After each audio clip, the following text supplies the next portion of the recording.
Warning. This show features dark subjects which may be triggering to some listeners.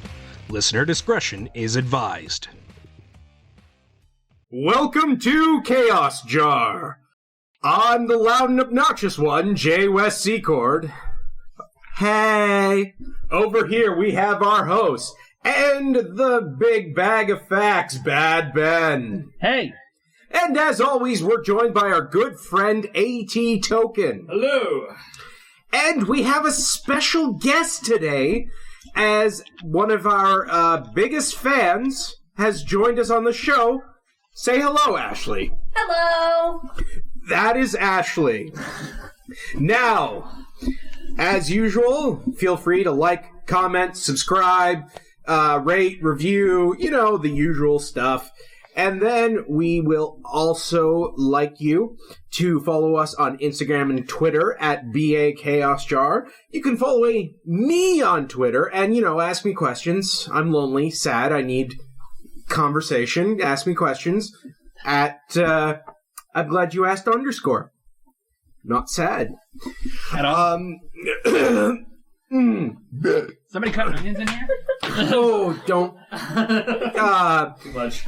All right. And you can follow us on Facebook at Chaos Jar Podcast. Yes! And We did it! We did it! Success! You can become a patron at patreon.com/chaosjar and give us a little bit of money and you'll get early access to our bonus episodes. Plus, you can watch the bonus episodes that are already out on there. Woo! And last but not least, we have a YouTube channel called Chaos Jar Podcast, not to be confused with Chaos Jar. They're a whole bunch of other guys based on something completely different. Holding a box in their profile picture, which is really weird. Yeah! But we'll shout out to them later if they shout out to us. Chaos Jar Podcast! All right, so what's going in the jar today, Ben? We're talking about Dr. Sam Sheppard. Oh. Interesting. Do you know? Please, tell me more. The name sounds familiar. I'm not 100% aware of it. I love the silence and... Uh-oh. Oh, I've been interesting. Well, at first I thought this was going to be a very short, like a much shorter case than it was going to be, and it's actually going to be way bigger than I thought it was, because I found a really nice website, and I'm just like, if you're looking things up, look for this website that's like pros and cons, because it has like a citation at the bottom. The website sucks itself, but it does have like a citation at the bottom, and it linked me to everything, like from court documents all the way to like inquests. Like, it was crazy. Wow. So Are those like side quests? yeah. Yeah, okay. You gotta play to unlock. Damn it. All right. All right. Samuel Holmes Sheppard was born in Cleveland, Ohio on December 29th, 1923. He was the youngest of three sons born to Richard Allen Sheppard, D.O., so Doctor of Osteopathic Medicine. Dio? D.O. instead of M.D. Oh, D.O. A Doctor of Osteopathic. Not the awesome metal. No, unfortunately not. I wasn't even going anime. That's a little too esoteric for my taste. Not a Gundam either. There's a Gundam called Dio? There's a character in Gundam Wing called Dio. Oh. They use that a lot. Hey, you know what? We have a topic. Yeah. And his mother's name was Ethel Sheppard. I'm not sure what the maiden name is. I can't find it anywhere. So, he attended Cleveland Heights High School. Cleveland Heights is also boasts notable alumni such as Barry Caulfield, a former NFL defensive tackle for the Washington Redskins, Chuck Cooper, who won the 1997 Tony Award for Best Performance by a featured actor in a musical for his performance as Memphis the Pimp in The Life. I thought that would be fantastic for you. Memphis the Pimp. Yep. That's one of those weird, names that just sort of stand out. Kind of like Peter Griffin and his... what is he called there? The rabbit. What is Bugs Bunny? Ephraim, the retarded rabbit. Yeah, that's kind of like one of those weird names where you're like, what? I just imagine Memphis the Pimp has a revolver and red leather gloves. Exactly. Bitches. I'm pretty sure he does. And one more notable alumni from here is Sean Young, who is an actress who played Rachel on Blade Runner, Susan Atwell in No Way Out, and Lieutenant Lois Einhorn in Ace Ventura: Pet Detective. Oh my gosh! Oh, the head detective? Yeah. Yeah. Finkel and Yeah. God, that's the one who was a man formerly. Yeah. Yeah. Her name is Sean? Yep, Sean Young. That's the actress's name. I honestly would have thought that was a country western singer. Yeah, and it's even spelled like Sean. So it's... Wow. God, that is really weird. Maybe it's Scene. Maybe. Where we're pronouncing it, or Sion. Cian. Sean like that is S-I-A-N. It's Welsh, I think. I don't care. Okay. It's Cian. Away from Cyan. Anyways, there are other people that come from here, but those were basically the most notable ones that I wanted to pull out. Yeah, and everybody else sucks. Yeah. So, Sheppard was an excellent student, was active on the football, basketball, and track teams. He served as class president for 3 years. He was voted most likely to succeed. He met a young lady in high school, also named as who was named Marilyn Reese, who was an attractive brunette with hazel eyes. Though he was offered athletic scholarships to small Ohio community colleges, he decided to pursue a medical career like his father and older brothers. So he began studying pre-osteopathic medicine at Hanover College in Indiana, which that school also has notable alumni. But Woody Harrelson jumped out the best for me. Wow! And it's funny because we're going to do an episode on Woody Harrelson's father at some point. Nice. Ooh. He's got a history. Yeah, he's got a hell of a history. So I guess we... Yeah, Oh? Quite he was an assassin. Really? Yeah. Legit? Legitimately, he killed a federal judge. Holy shit! He's got a story. That's Yeah. why Woody Harrelson's so cool. Oh my gosh! Well, he himself is a little weird. Yeah, you don't come out of nowhere. The Twinkies in Zombieland had to be made with super organic stuff because he's like super against. He's also vegan. He's got a conscience for two. He's got a what? A conscience for two. Oh, okay. Anyway, So, Sheppard took supplementary courses at Case Western Reserve University in Cleveland. Notable people there are 17 Nobel laureates. Franklin Cover, who played Tom Willis on The Jeffersons. Joe and Anthony Russo, who were film directors for the MCU and Arrested Development. Wow. Craig Newmark, the founder of Craigslist. ew. Roger Bacon, the inventor of carbon fiber, which... I think I'm done with this episode. Craigslist? Ew. And my personal favorite, William Kerslake, who was an Olympic wrestler who invented the first ion space thruster for space propulsion. Yeah, babe. This is why we need cameras. The first ion space thruster. Yeah, for space propulsion. An Olympic wrestler invented that. I just want you to think about that. It's a fuelless thruster to control electricity. Yeah. Right. Yeah. That's I'm a That's fuelless the shocking part of that. I'm a fuelless thruster. Your food intake begs to differ. So Sheppard finished up his education at the Los Angeles Osteopathic School for Physicians and Surgeons, now known as University of California, Irvine. So we're just going to do another round of notable people from there because this is fucking fun. John Lovitz, actor and comedian. It's Lovitz. Okay, and I'm not sure how to pronounce this entirely, but Tree Trang?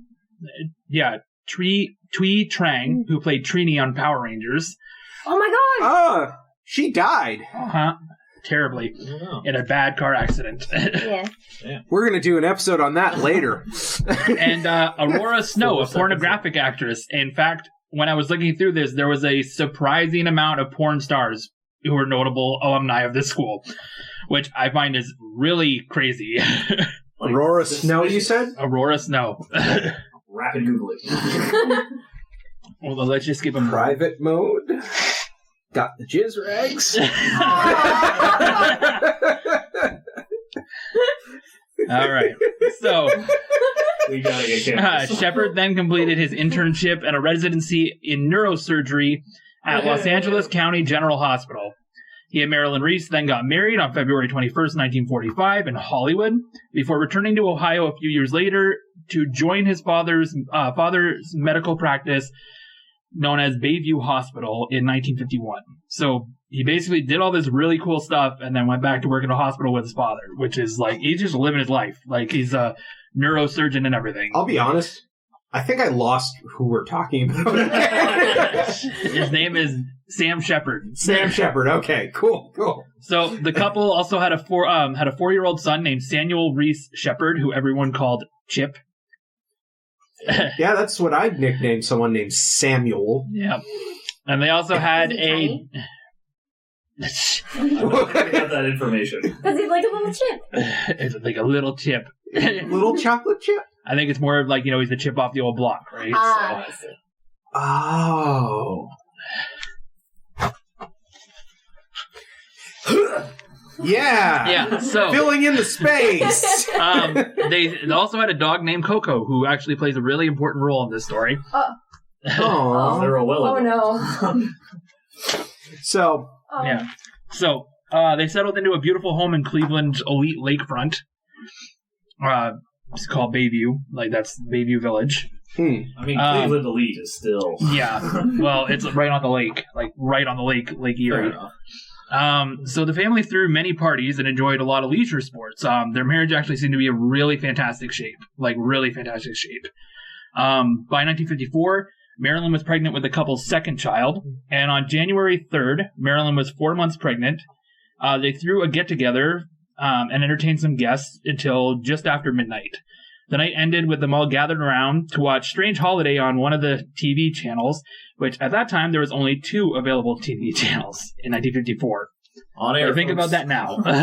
2 available TV channels. Anyone remember Rabbit Ears? Yeah. Yep. So you're too young. Get out of this. Why are you even here? She knows all.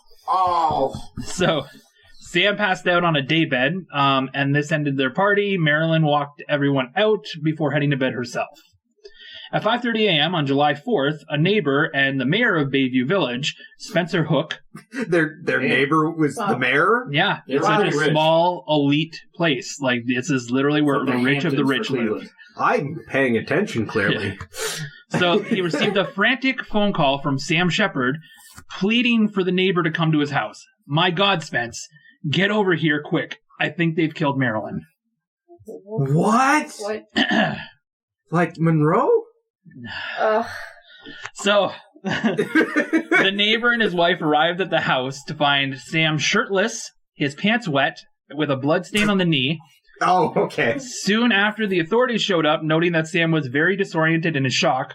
So an ambulance showed up and took him to the hospital. At the hospital, Sam was sedated, and then when he did make his statement, he stated that he was awakened by cries of Marilyn in the morning, like around 4:30 in the morning or so. So he ran upstairs to the bedroom to find a white biped form in the bedroom and was struggling with his wife. So she's fighting somebody off. He realized that the figure appeared to be a bushy-haired man, and suddenly Sheppard was knocked unconscious. Oh. So he plastered the fuck. But he was only knocked unconscious for a few moments. He did awaken, and when he regained consciousness, he saw that Marilyn was lying in bed covered in blood. He checked for a pulse and realized that she was gone, because he's a doctor, so he knows. Yeah. He then raced to check on his son, Chip, who was sound asleep in his bed and unharmed. That's when he heard a noise from downstairs. Darting downstairs, he sees that the back door is wide open and rushes out, seeing the bushy-haired man running off towards the lake. He pursues the killer, and the two engage in another fight that ends with Sam Sheppard being knocked out again. Sam regains consciousness not too long later, and that's when he calls his neighbors. Presumably have to run home. Yeah, well, no, he did that, but when he awoke, he was shirtless. So, the police found that Marilyn had been bludgeoned to death. Also, a few items were missing from the house: Sam's wristwatch, a keychain with a key attached, and a fraternity ring. These items were found inside of a canvas bag just outside of the house in a bush. So, it was just thrown there. So, she was murdered by a hairy dude. A bushy-haired man. Who stole shit to throw Bushy-haired man. According to him. So, like, a hippie. Or Bernard. That's what happened. I did not do such a thing. And now, for some reason, Bernard sounds a little like a bad John Oliver impression. At least he doesn't sound like Danny DeVito. So, the focus came down on Sam really quickly due to a few factors. One, their son had remained sleeping throughout the entire commotion, even though he was in an adjacent room. Two neighbors reported that their dog Coco had not been barking, signaling that the dog knew the person who killed Marilyn, knew the intruder. There was also no sign of forced entry. They also questioned why Sam would call Spencer instead of the police. They felt that the scene had appeared to be staged as a robbery and sexual assault. Drawers had been rummaged through evenly, so not just dumped out or thrown things or whatever, just evenly run through. Sam's doctor bag had been overturned, but nothing was missing. And a doctor bag has a lot of really valuable things. Yeah. So, especially because they would have drugs inside of it, right? So yeah, and chances are a very hairy man would want drugs. Well, yes. So, Marilyn's top was pulled up, exposing her breasts. I tried to hold it in. And her pants had been pulled down to expose her pubic hair. In fact, one of the legs was ripped right off, but... What? Yeah. What? With that much force? It was just pulled off her leg. She had the pajama pants were just hanging on by one leg. Oh my god. Oh, wait. Her leg was gone? No, the leg's still there. Oh, okay. Just the pajama pants have been removed. Oh, okay, sorry. That's what I mean. It's I heard that too. Yeah. I thought, You guys are crazy. Holy I didn't crap. hear that. all you said, the leg was ripped off. That's all we heard. The pant leg. Yeah. Yeah. So, like I said, somebody was exposing her to make it look like a sexual assault. Her legs had also been pulled under the wooden bar at the foot of the bed, so I guess the brace bar that holds it together, she just got pulled underneath there as if to pin her down. Mm-hmm. The injuries to Marilyn also cried of a passionate crime instead of a robbery gone awry. She received 27 blows, most being curved gashes, and her time of death was placed around 4:30 a.m., which had been around when he woke up. Like he said, he woke up. Does it say gashes from blunt or a sharp object? She's been bludgeoned to death, but these have curved gashes, so I'm guessing that it has to be some sort of object that can cause a curved or just cut. Swung. Yeah, or something that's that harsh. So, while the police continued their investigation of Sheppard, the NFL quarterback Otto Graham of the Cleveland Browns, who was a neighbor of theirs, decided to stop by to see what the ruckus was about.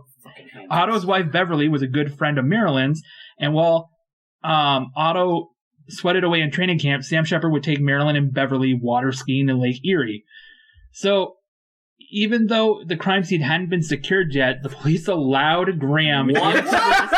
You fucking idiots. Oh my god! It's Graham! Yeah. Let him in! It's funny. Hey, you want to see dead bodies? It's funny because the article I got this from, one of the articles I got this from, lists him as the greatest NFL quarterback ever, so you do know that somebody loves this guy.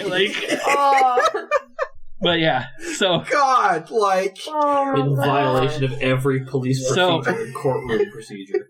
They quote the Saturday Evening Post quoted Graham on what he thought when he saw the blood-spattered room, and he said, "Oh God, it looked like somebody stood in the middle of the room with a great big can of red paint and a brush and flicked it all around. This wasn't a couple of blows. Oh no, whoever did this, they had to be out of their mind." So Sam stuck to his story and never wavered from it. He didn't change it. Even though it seemed so unbelievable, he just stuck to this bushy-haired man. Did they have absinthe? Even when he asked questions he couldn't explain, Sam, when Sam was asked about the whereabouts of his T-shirt, he insisted he had been wearing one at the time of the attack. His response would be, "Maybe the guy I saw needed one. I don't know." Things he couldn't explain, he just stuck to this story, even if there was small holes. Which is pretty, that's, most of the time they'll start to change their story if it's a lie. They'll try to make something up. So, this seems like a weak answer. However, there was a torn T-shirt found on the property that had no blood on it. This murder stirred up a real media frenzy, and nobody was buying Sam's story at all because it's kind of weak, but still, it's the best they got. The media had already convicted him of murder without a trial. Oh my gosh. All the newspapers were printing biased and inflammatory material about Sam's guilt. On July 21st, 1954, the Cleveland Press printed "Do It Now, Gerber" on their front page, which pressured the coroner, Dr. Samuel Gerber, to announce that he would be granting the editorial's request for an inquest. An editorial's request? What? Yeah. That's unprecedented and guarantees he's going to get away with it. Yeah. Fuck these people. July 30th, the Cleveland Press printed, "Why isn't Sam Sheppard in jail?" The police arrested Sheppard that evening at 10:30 p.m. at the home of his parents. Over the next 2 days, two teams of detectives grilled Sheppard for 24 hours, which is now illegal. You can't go beyond 12 hours. Was it different then?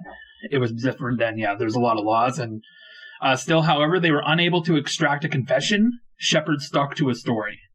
So he didn't waver from this ever. On August 16th, the grand jury met to consider evidence against Sheppard.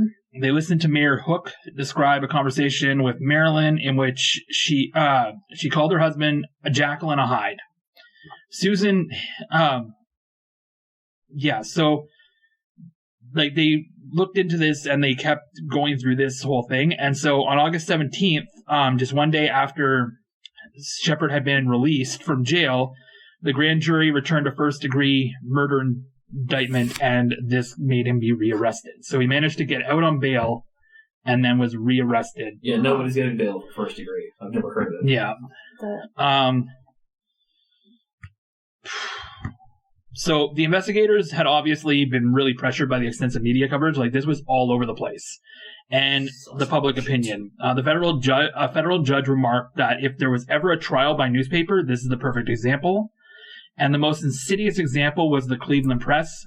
For some reason, that newspaper took it upon itself to the role of accuser, judge, and jury. So basically, these people, this exact press just made him be guilty, and everybody literally thought it. Yeah, honestly, the crazy thing that they should have been reporting on is the fact that someone's name was actually Hook. It's spelled H-O-U-K. Hook. Hook. Yeah. That's still I know. It's the mayor of the town. Yeah, Mayor Hook. Oh, shit. So, in the days following the murder, the investigators focused on the search for a possible motive. A neighbor's report that Marilyn had told her that Sam was sterile from too much time near X-ray equipment led police to speculate that the murder might have been in retaliation for Marilyn becoming pregnant with another man's child. However, this was dismissed, and later on, years later on, there was tests done on the fetus. However, and this dispelled the theory entirely. That's super but this dishonorable. Isn't the one that they went with. Bay Village Police Chief John Eaton learned that from Nancy Ahern that Sam was seeing a nurse at Bayview Hospital and showered her with gifts. So this came out in the whole thing that he might be having some focus on someone. Mm-hmm. They had built a case on speculation and circumstantial evidence. Lead prosecutor John Mann, who was looking for this high-profile case anyways because he was running for a seat on the Cuyahoga County Court of Common Pleas. The what? Cuyahoga. The what? I want to say double. This case actually launched him directly into holding the seat until his death in 1962. So this, being a prosecutor on this case, got him so much attention that he got onto this seat. So he had a real motive for wanting to make this a high thing anyways. During the trial, the media coverage had been so heavy that a woman in New York was arrested and a radio broadcast had interviewed her because she claimed to be the mistress of Dr. Sheppard. So crazy that there was a whole thing happening. In a different town. In a different state, New York. What? And had his illegitimate child. This was proven to be false. Yeah. but not because Sam was faithful. Sam had actually been carrying out an affair. So The investigators had uncovered that Sheppard had been carrying out an affair with one of the nurses, Susan Hayes, for 3 years. I mean, not great, but hardly unusual for the time or even now, to be honest. It's also not an indictment.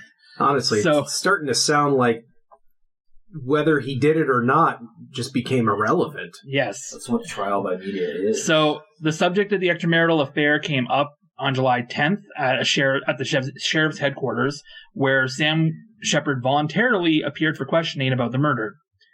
Police had learned of the possible partner and a lab technician living in California named Susan Hayes and asked, "Have you ever had an affair with Susan Hayes?" Sam replied that they had been nothing more than good friends. He lied. In fact, Sam Sheppard and Susan Hayes had a good deal more going on than being friends. Shortly after they met in 1951, Hayes performed lab work for Sheppard's emergency calls. Their relationship turned sexual, which became a torrid affair, either in Sheppard's car or the intern's apartment. So they wouldn't do it anywhere else other than there. Later, Susan Hayes confirmed that the relationship was indeed sexual, and the public saw this as a real motive because Sheppard's a liar. So he would have to kill his wife to cover it up. I hate this trial by character horseshit. So the very day that the Cleveland Press editorialized Sam Herger to hold an inquest, the coroner responded by scheduling an inquest for the next day at Bay Village High School Gymnasium. They did it at a gymnasium. Really? At a high school. Yeah. What? It's a small area, I guess. It's the biggest space. Hey. Volleyball is canceled. Go It's away. also July, so the school's closed. School is canceled. What are you doing here? Get away from here. We gotta shower out the homeless guys. Come on now. Just a big hose.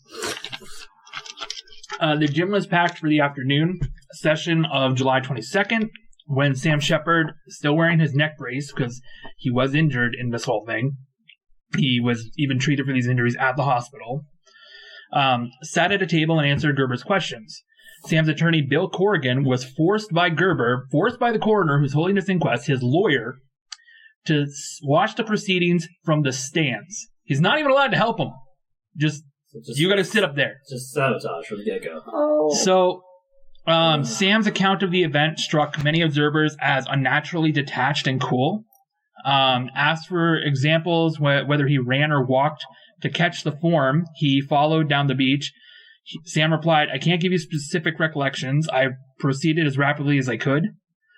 Again, he got head injuries from this, so I'm... Also, after that much time with this much trauma where everyone views you as a villain, you're gonna get detached. Yeah. Called back for further questionings the next morning, Sam faced questions concerning his relationship with Susan Hayes. It's kind of crazy that they're focusing on this.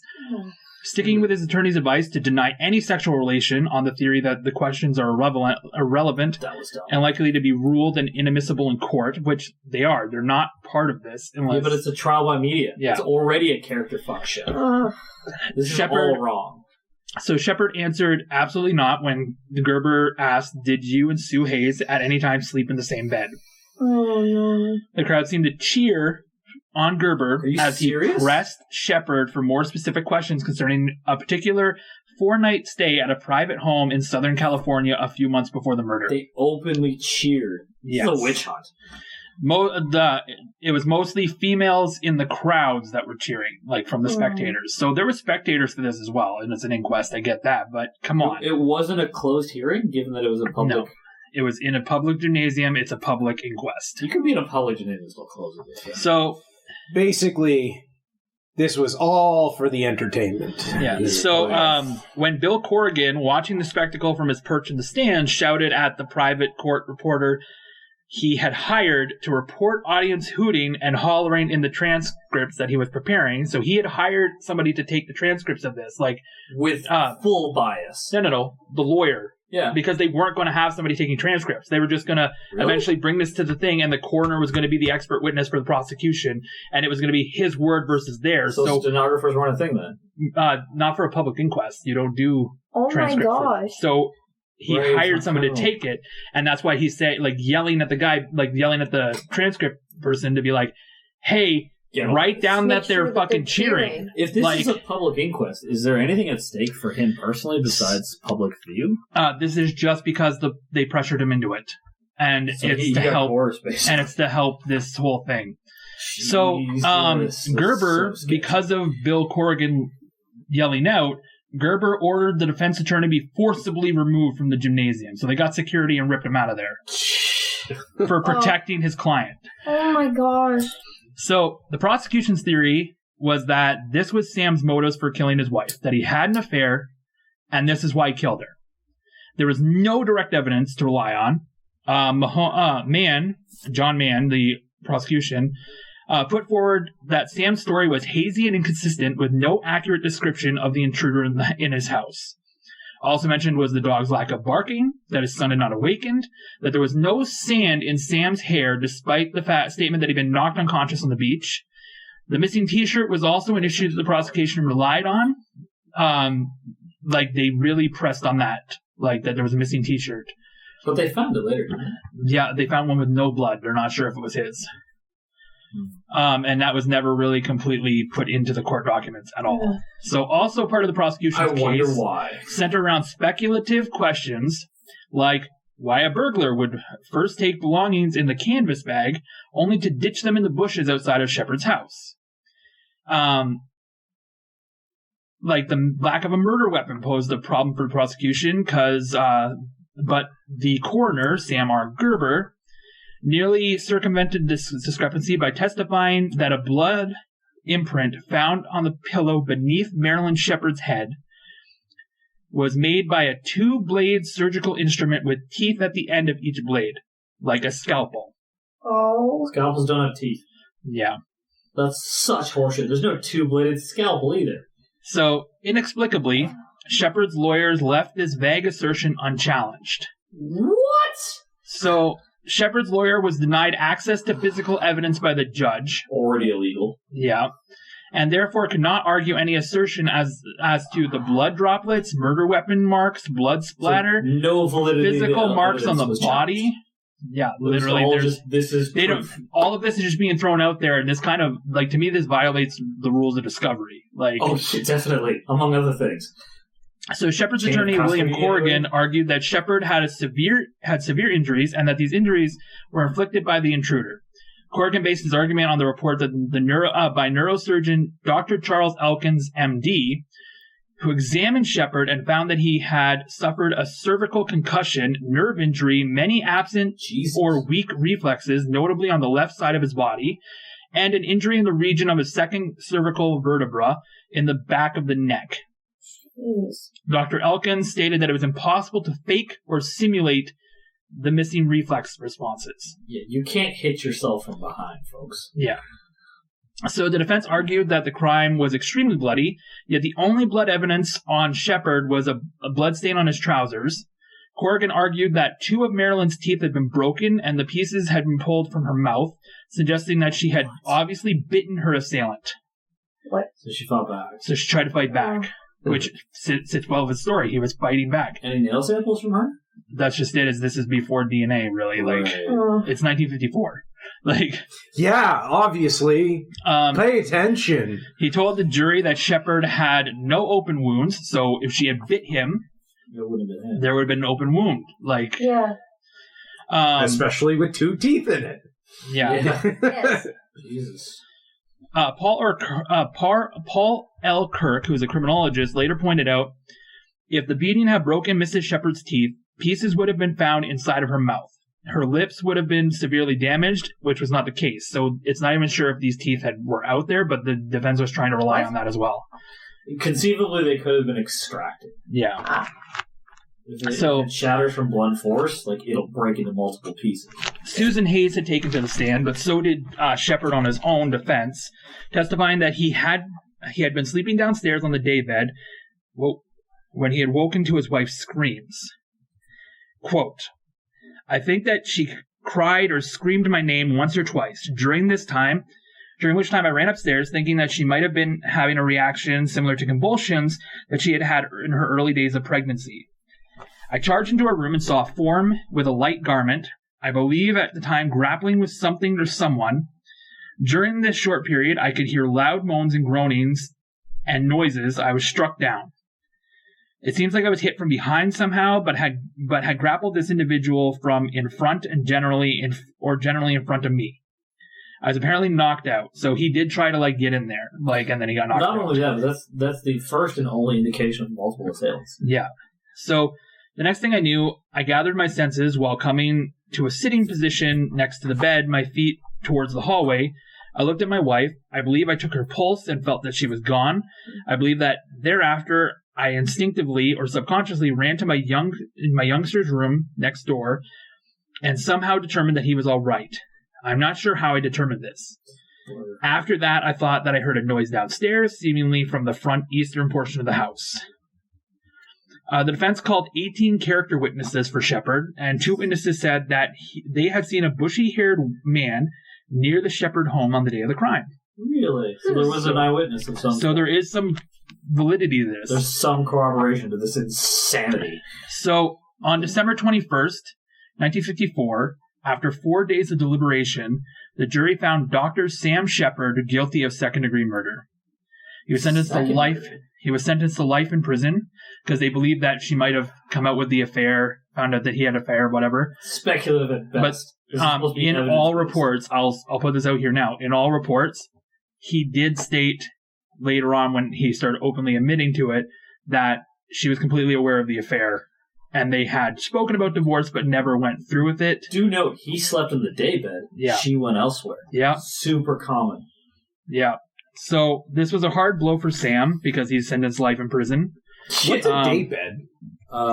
It's like almost like a pull-out bed. A pull-out bed with 3 railings, and then just the opening. Oh. It's like a sofa, but a bed, essentially. Oh, okay. Yeah. So Sam had very rough news come to him even after this, when on January 7th, 1955, his mother took a gun and blew her own brains out. Oh. Due to the shame of this, and because also his father Richard was dying of cancer, and 11 days after she killed herself, Sam's father Richard died of a bleeding gastric ulcer. Oh. Just pure stress. So he's in prison when both these things happen. Sam was able to attend both funerals, but was stuck in handcuffs for both of the ceremonies. Oh. Still an amazing boon considering the prison system then. Due to his father's death, Sam allowed for live cancer cells to be injected into his body to be a part of a cancer study. I'm sorry, what?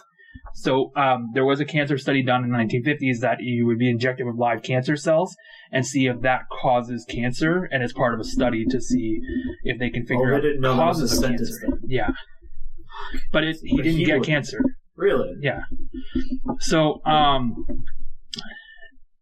Marilyn's father, Thomas Reese, committed suicide February 13th, 1963, after he checked into a room at a motel in East Cleveland. So a lot of people are killing themselves over also, this. with forethought, for those who don't know. Yeah. He checked in knowing.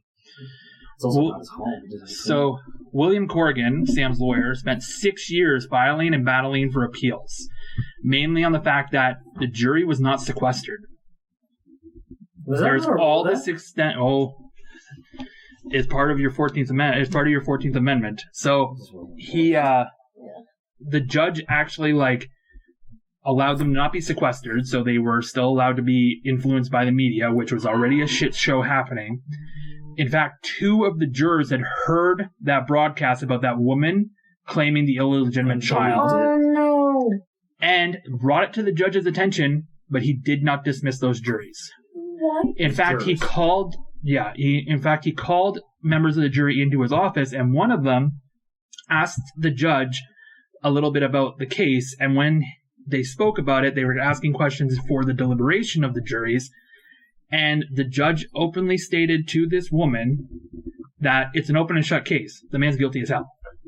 What? So everybody's got a stake in already this. fucking know. The judge already is sent on, you're done. Don't get me wrong, it's a super weird fucking case. I might not buy the story on the surface, but the procedure is so fucked.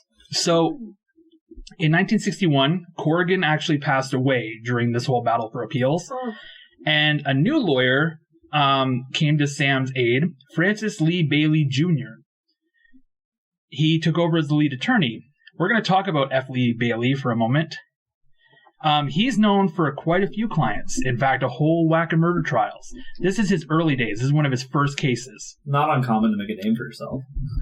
One of the first ones I'll note is the Boston Strangler, Albert DeSalvo. Okay. Who will have an episode of his own, and I don't really want to ruin it, but we'll go over the crime later. Here's the Boston fucking Strangler. Well, here's the result, though. Bailey managed to get DeSalvo only convicted of the assault of his victims, not the stranglings. What? He was never convicted of murder. So he could do 3-4 years. No, it was a bunch of assaults. But stacked. Yeah. So Bailey also successfully defended Carl Coppolino, who was accused of killing a retired Army colonel and the colonel's wife. He's going to have a case of his own as well because he has a really interesting story. No. Oh, really good. He managed to get George Angeli acquitted of killing his wife. He successfully defended Ernest Medina, who will have an episode of his own as well, during his court-martial for murder. We stop hearing about other episodes and hear more about this one? There's another future episode. He defended Patty Hearst on Patty Hearst? Yeah. Nice. In her case of being kidnapped. However, this was one of his rare defeats. Hearst was convicted of bank robbery during her captivation. However, she was spared the death penalty due to his efforts. So there was a casualty in this robbery. That's why there was a death penalty. But yeah, there was a bit of a stack against her, as I recall. One of his biggest victories was being part of the dream team for O.J. Simpson's murder trial. Oh. So he's a heavy hitter. So he's going to show up in a lot of episodes. Just saying. No good guys in law. So Bailey took over and petitioned for a writ of habeas corpus, which was granted in July 1964. It was granted by a judge who stated that Sheppard's trial had been a mockery of justice and that it shredded Sheppard's 14th Amendment right to due process. Absolutely. So this does not exonerate him. It just means that his imprisonment is unlawful. Does it not immediately grant him a retrial? It does. It gives him a retrial. But it doesn't exactly give him a retrial. It means that the prosecution has 60 days to bring forward charges. Right. So they admitted. So Sam was released on bond and gave 60 days to drum up charges, or else the case is dismissed permanently. So he would be exonerated if that was the case. Yeah, 3 days. He would sue the shit out of the state. Yes. 3 days after his release, Sam married a woman named Ariane Tebben-Johann. Yeah, well, this is in the 60s. Now he's in the 60s. He's served 10 years so far. How did he marry someone? Well, he's been corresponding with his German divorcee during his prison term. So yeah, that's like a stereotype where you meet people on death row and Richard Ramirez was like one of the hottest commodities out of the LA prison system. We're out of my world, sorry. Okay.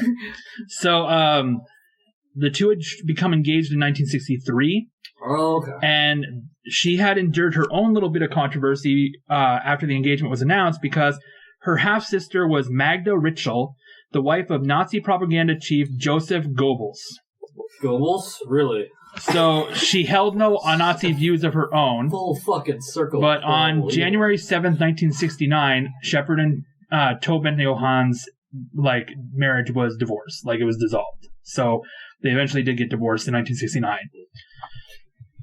I wonder if it was because of the Nazi relatives or the potential murdering of the ex-wife. How did we hit Godwin's law? Yeah. What the fuck? This isn't the first time we've spoken about Nazis. Come on. It was a joke before. God. Fuck. So the state appealed the overturn, and on March 4th, 1965, the federal judge's ruling was reversed by the U.S. Court of Appeals Court, which I love, the U.S. Court of Appeals Court. So it was reversed. So now he goes back to prison. He's been released from prison. Gosh. Bailey then put his own appeal in to the U.S. Supreme Court. And basically, it was a thing of one-upmanship over and over and over again. Just appeal, and this allowed him to stay out on bond. Really? Unless the appeal does allow you on bond? Sometimes basically it'd be this has been overturned, so we're going to actually put him into prison again. And before they could go rearrest him, Bailey would petition an appeal and it would automatically happen, then that appeal would be appealed. God, money though, right? Yes. It's like millions and millions of dollars. Well, let's be fair. This lawyer dude apparently has got he's got quite a career. Also, millions and millions of dollars in the 50s. It eventually did hit the U.S.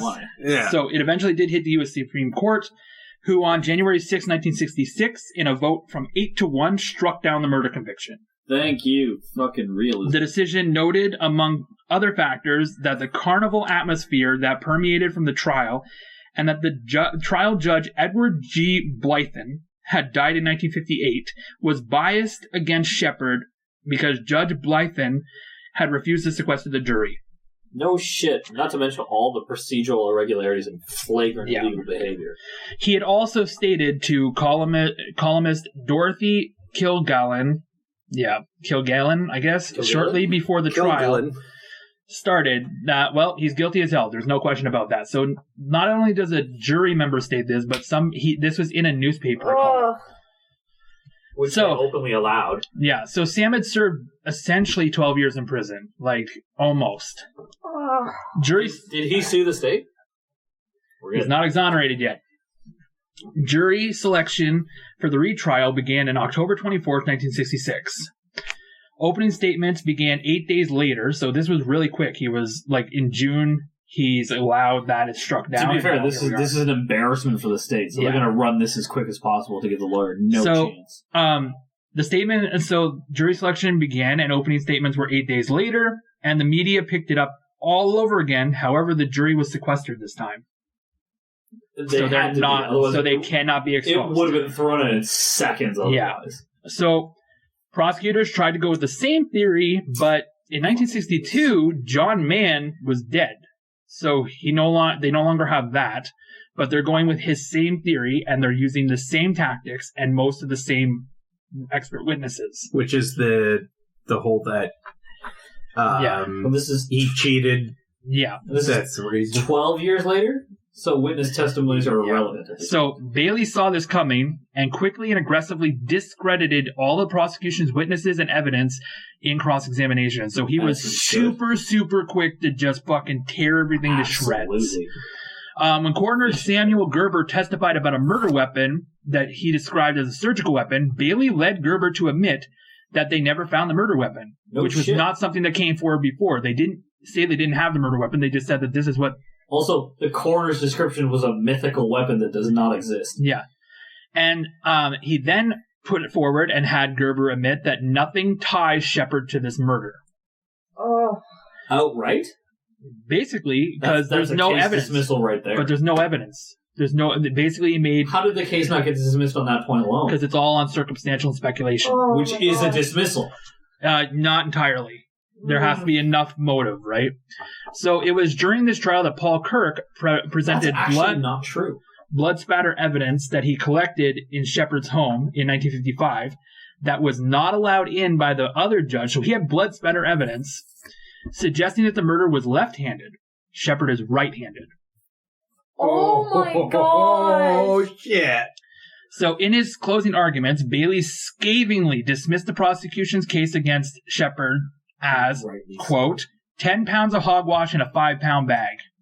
Understatement. And I've drank that before. So unlike the original trial, Susan Hayes and Sam Sheppard did not testify, which the reason for it is that because he knew that the story was not entirely believable, so Bailey took a gamble that don't go up there and try to defend yourself. Also, as a general rule, defendants don't testify on a retrial. Just because everybody is already biased. There's no fucking point. So on January 16th, after 12 hours of deliberation, so it took them 4 days before to convict him. Now it's 12 hours of deliberation. The jury returned with a verdict of not guilty, and he's exonerated of his crime. What, 13 years later, I want to say? Yeah. Because it would have taken a year for that. Sam Sheppard was a free man, and 3 weeks after his acquittal, killed himself. He appeared on The Tonight Show with Johnny Carson. Oh, no! Fucking idiot. Sam also helped write a book presenting his side of the case and his experience in prison titled Endure and Conquer. So, I'm out of this one. He's a free man. And he's to fight procedure, but you're still a fucking idiot. And he's still a doctor and a surgeon. He maintained his license. Yep, they managed to get and he got granted privileges at a hospital in Youngstown. I see. But Valid, unfortunately, but it turned out that there was this massive stigma over him already, which made it really hard for people to want to get surgery from him. So they pushed him. But he would be able to do it, and he was granted privileges to do a surgery, but it turned out that his skills had deteriorated while being in prison for 13 years. No surprise there. He also was a huge drinker because of all the stress and all that shit. Readily understandable. He performed a discectomy on a woman and accidentally cut an artery. Hands up, what's a discectomy? So it's they go in like on because he's a neurosurgeon, right? Yeah. They're trying to dissect pieces of the brain, So I believe. it's a live dissection. Yeah, well, Okay. it's I think to like Which is try normal and find. for a brain I think it's to operation. try and find like tumors or something inside of the brain. Because of the brain is variant from person to person, you need their feedback. So you're awake during the surgery. You don't have nerve endings in your brain. That's terrifying. You don't feel it. Relax, but they need to know where to go. It's still fucking terrifying. The Absolutely. patient did die the next day, Oh. and then Wait. Just to point out, the fatality rate for neurosurgery of that type is over 60% of that era. Not unexpected. so he accidentally did this, right? Fair enough. On August 6, 1968, he nicked the right artery of a 29-year-old patient who bled to death internally.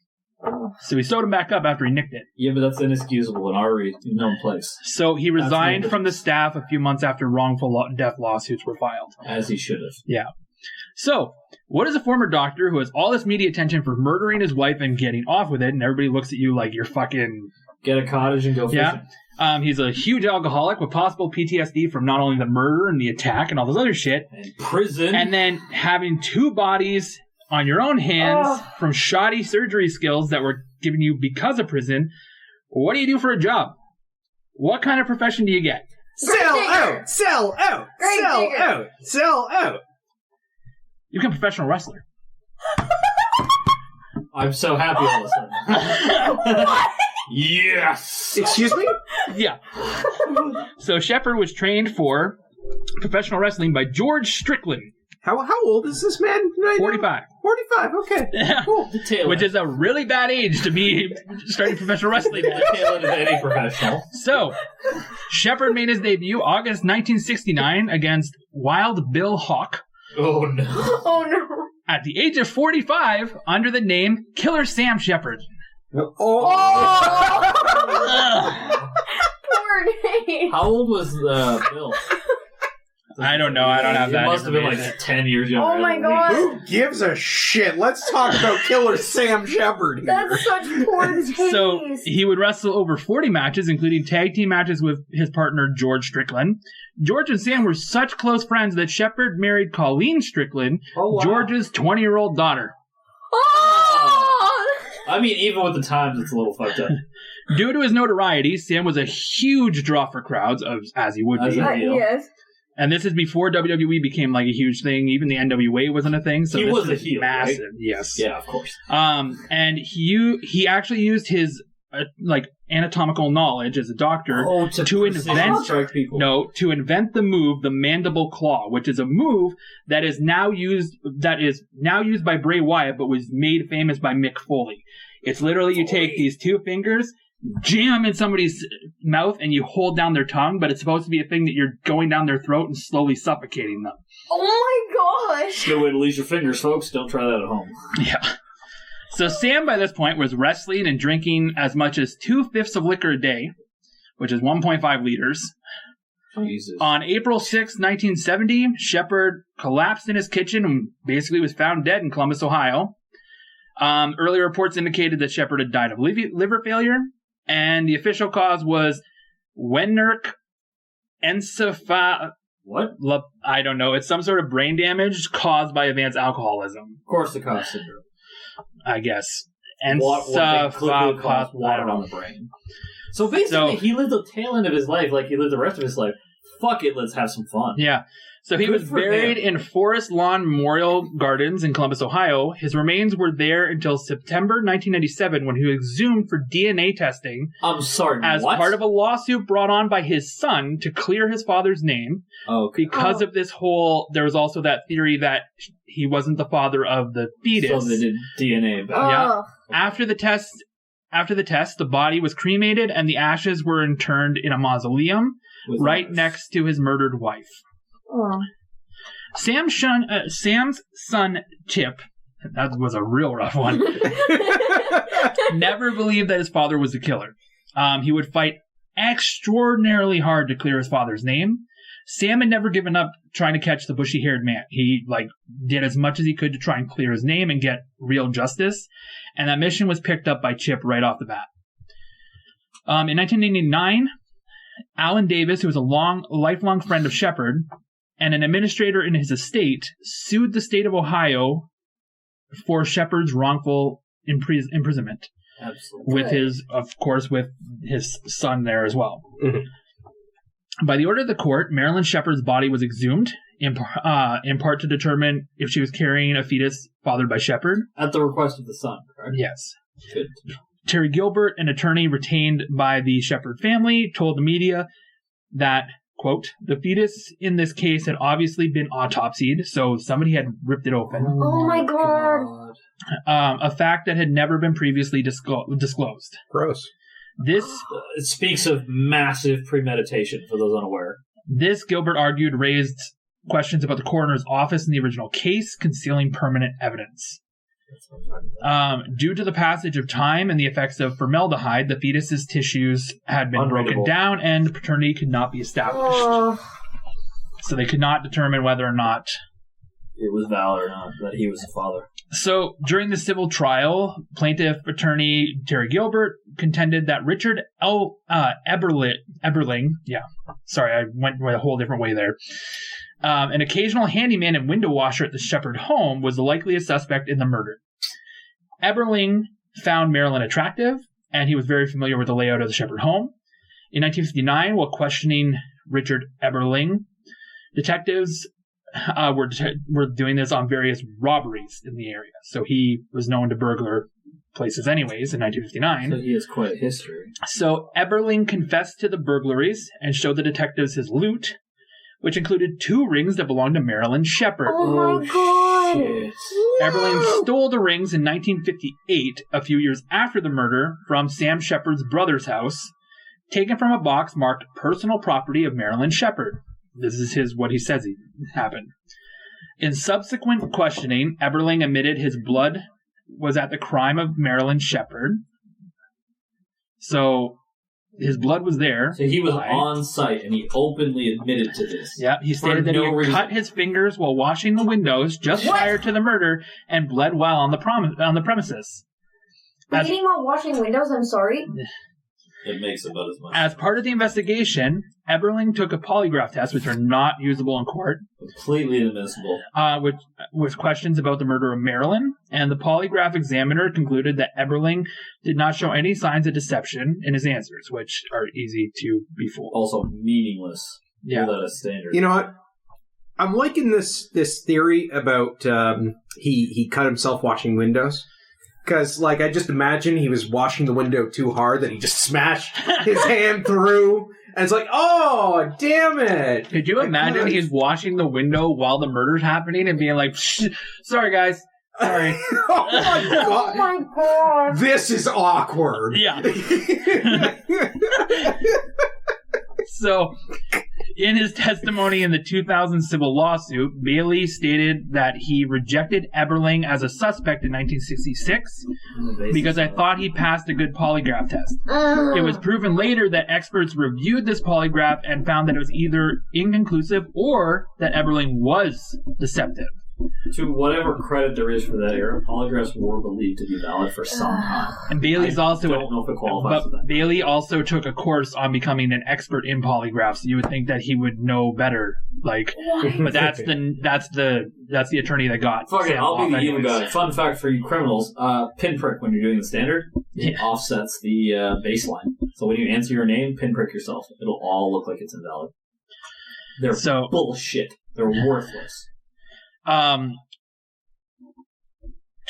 lost my place there. Anyways, when they did the independent polygraph on Eberling, whether or not he murdered Marilyn, or had knowledge of who did, Bailey stated that he would probably have presented Everling as a suspect in the 1966 retrial if he had known what he knew currently. So if he had known that there was a deceptive, like that there was an inconclusive or deceptive thing, he would have presented him as a possible, which would have made the trial a lot easier for him as well, because then he could have Which is also a lot of hindsight horse shit. DNA evidence, which also was not available in the two murder trials because they took place long before DNA evidence, but now we're in 2000. Played an important role in the civil trial. DNA analysis of the blood at the crime scene showed that there was a presence of blood from a third person other than Marilyn and Dr. Sam Sheppard. Whoa! Yeah. Whoa! And tying this back to Everling and the whole I cut myself while window washing. To be fair, for what it's worth, DNA evidence is not perfect. It is relatively recent, and its early iterations were seriously compromised, but they're effective. So, a plaintiff DNA expert was 90% confident that the blood spots belonged to Richard Everling. Oh my god. It's worth pointing out 90% is basically perfect. Yeah, and this was not admissible in court. Which it should be, because somehow someone's saying, I thought I saw them, which is what, 30%? Yeah. The defense argued that the blood evidence had been tainted by the years since it was collected, and that an important blood spot on the closet door in Marilyn Sheppard's room potentially included 83% of an adult white population. So, did they not have a chain of custody back then? I'm not entirely certain. If there was a chain of custody and that was vacuum sealed, that specimen is perfect. Yeah, they but fuck right off. Back then they weren't entirely on it. I wasn't sure if they did. I think even blood evidence wasn't because they used to be able to test blood types, and that used to be a big thing. But I don't think that it's not anymore because too many of us share, and you can alter blood types within your lifespan. Yeah, but back then they used to be able to test for blood types, and I don't think it was as advanced as. Even still, did you hear what I said? You can change your blood type within your lifespan. Yeah, I'm aware, but at the same time, I don't think that even their tests back then they were keeping it as sealed as it should be.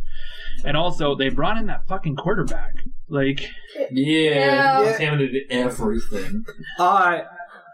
But it was Graham, whatever his last name was. Yeah. Wouldn't you? Quarterback of the century. So, he was named one of the best football players ever. Including, in this article that I read about it, that a future Hall of Famer...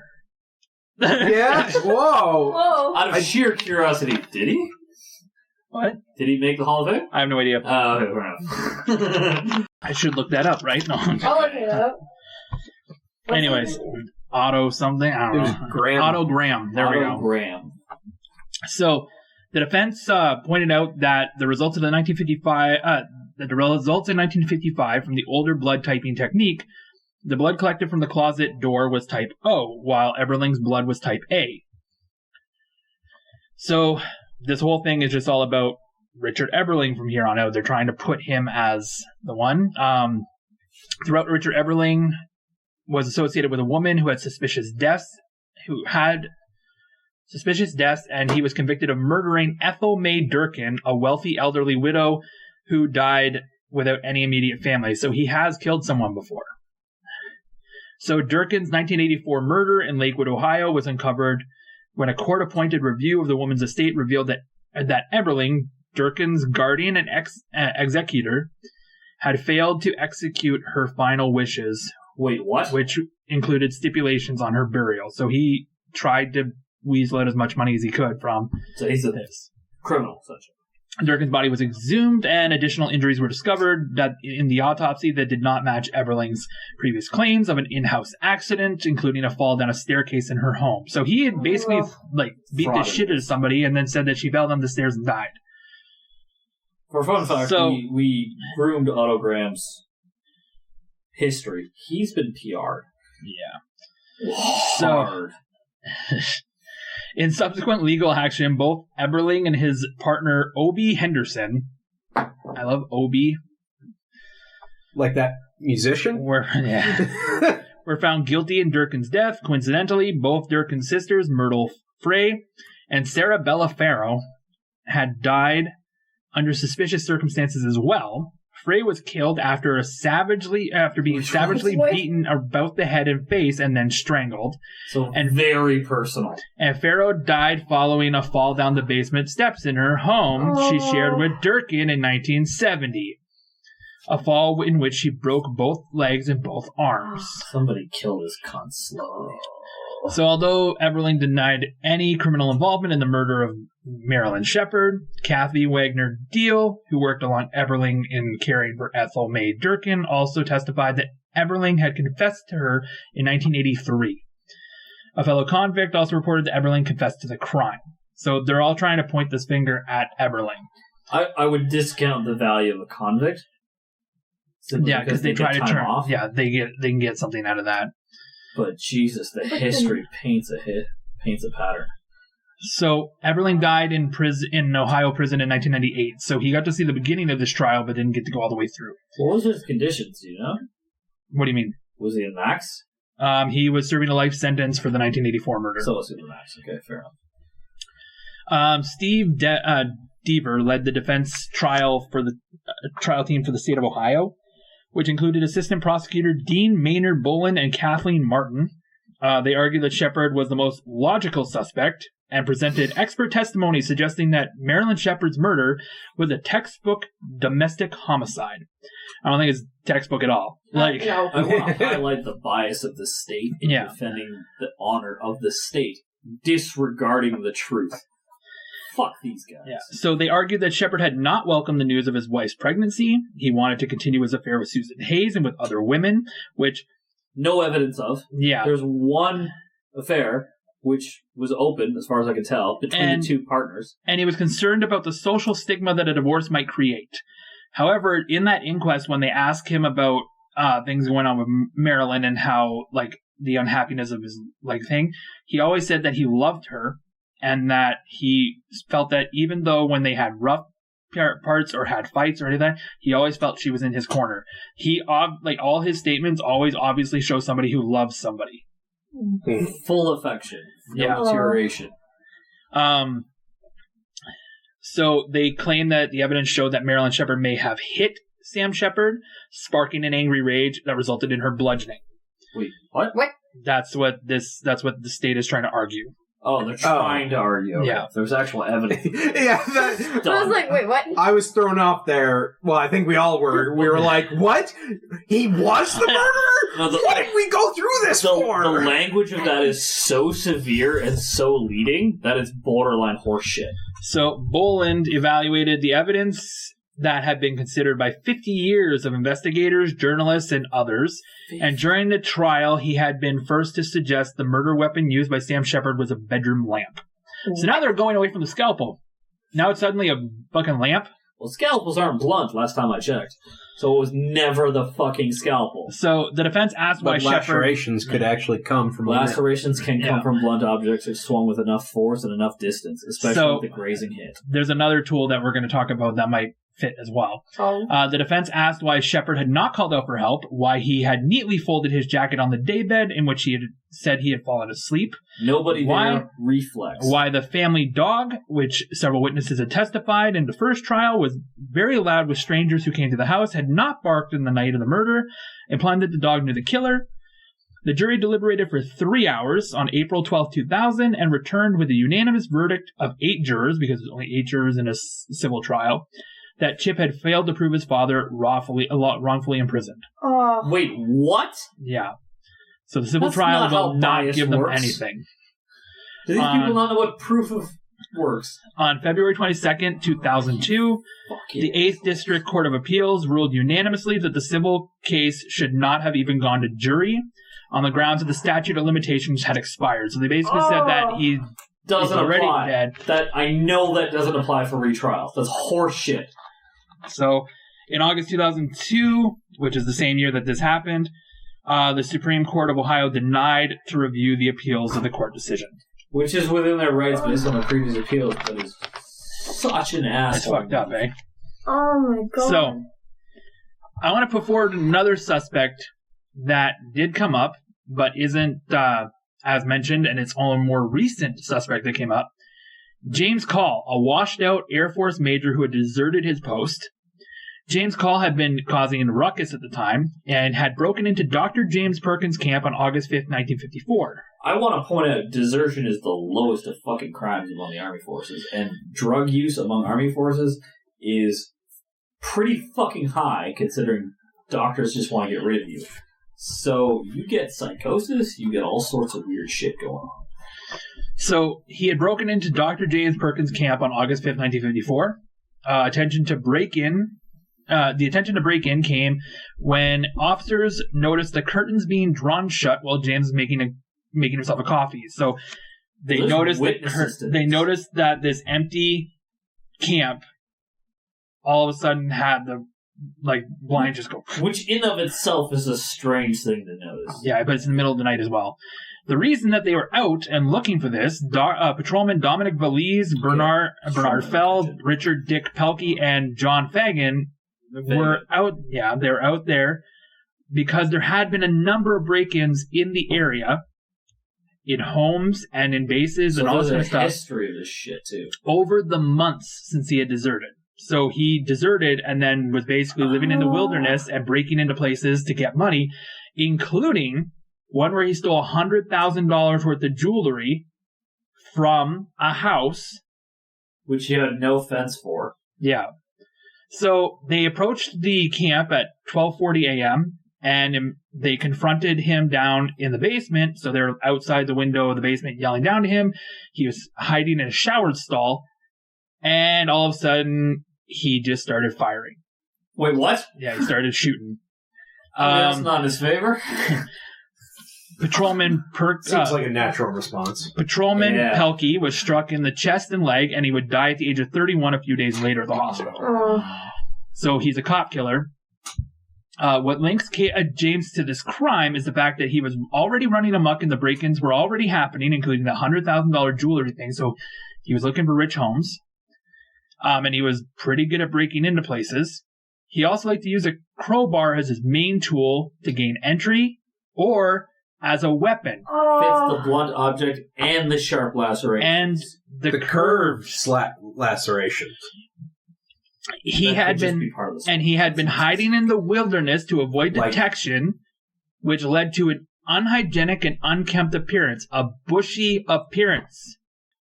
He later stated after being arrested, I was determined never to be taken alive. I knew that I had committed many transgressions and that if I were ever in danger of being captured, I determined that I would shoot my way out and if unable to do so, save one round for myself.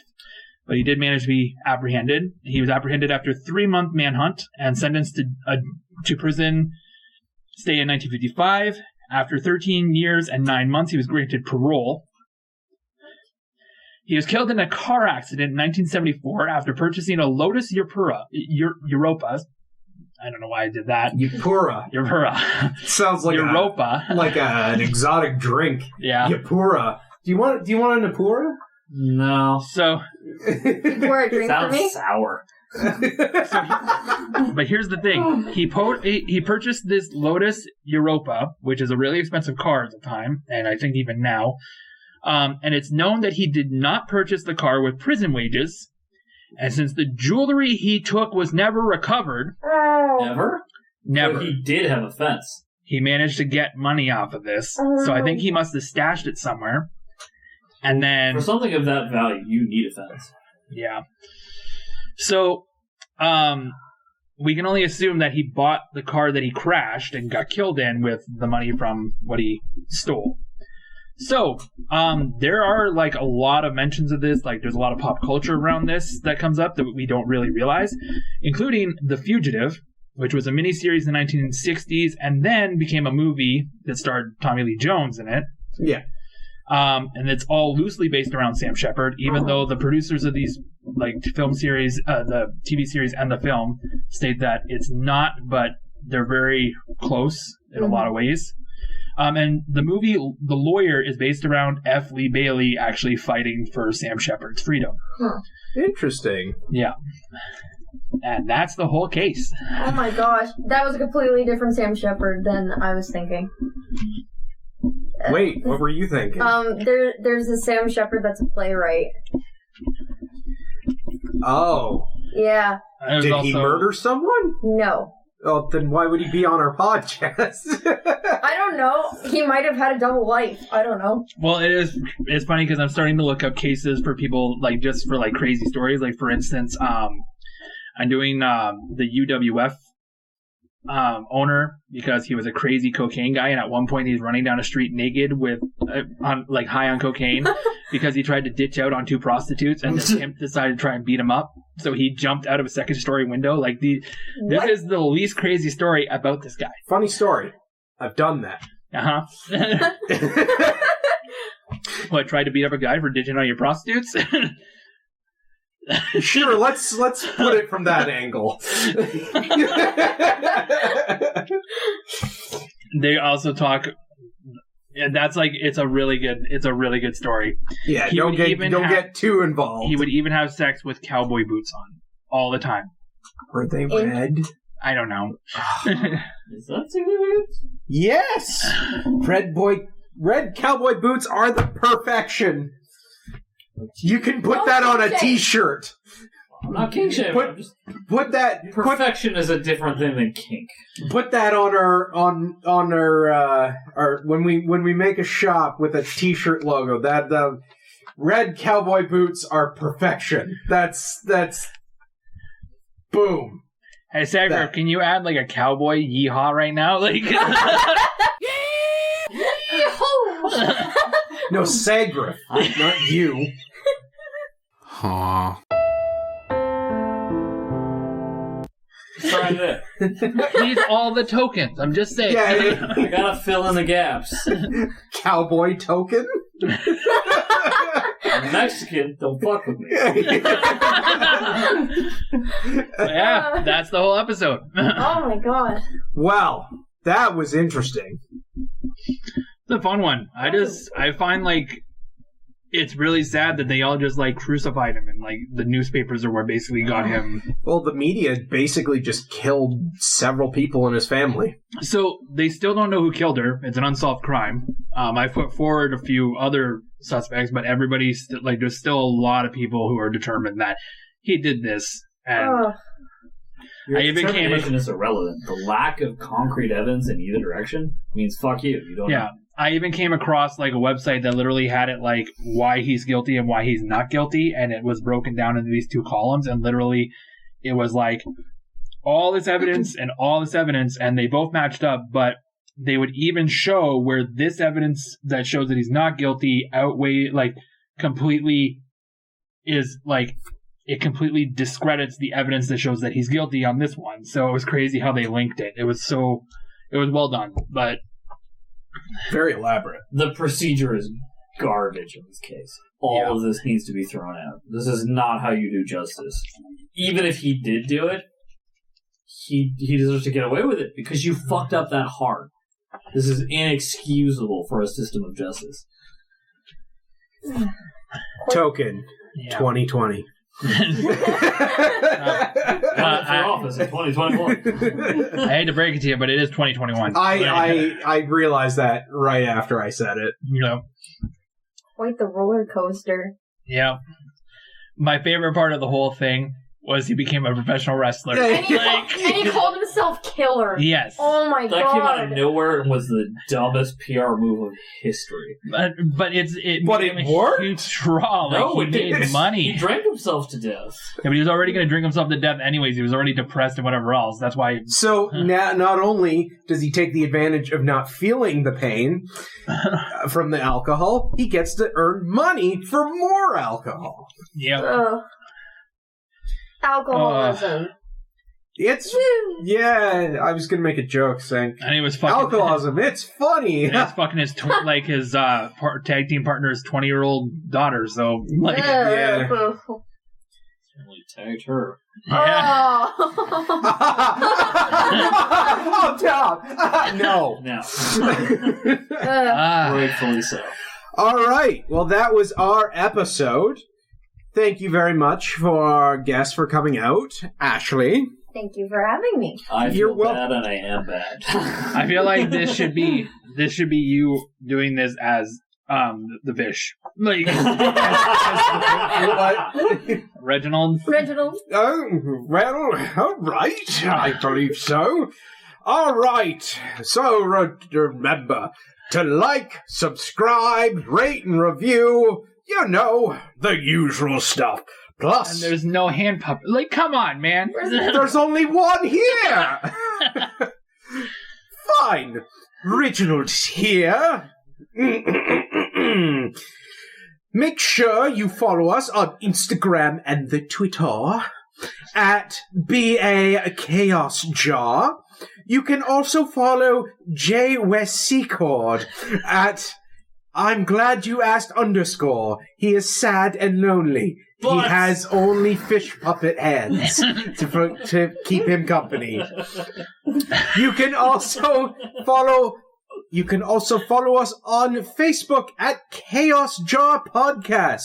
I hear that is a big thing for some reason. And lastly, you can be a patron on patreon.com/chaosjar. By doing so, you can get early access to our bonus episodes, The Overflow. Isn't that right, Frederick? It is, Reginald. Anywho, do you want to take over? I will. And lastly, you should check out our YouTube channel. It's called Chaos Jar Podcast. Chaos Jar Podcast. And now I'm all fucked up. Stop it! Not when we're on show! I have no part in this. I don't know what you're talking about. So, this will all be in the show notes. Just down below. Yes, build I the claim wall. plausible deniability. You have no proof. Alright. Well, anyway, you all have a good night. Is that right, Reginald? Yes, that is correct, Frederick.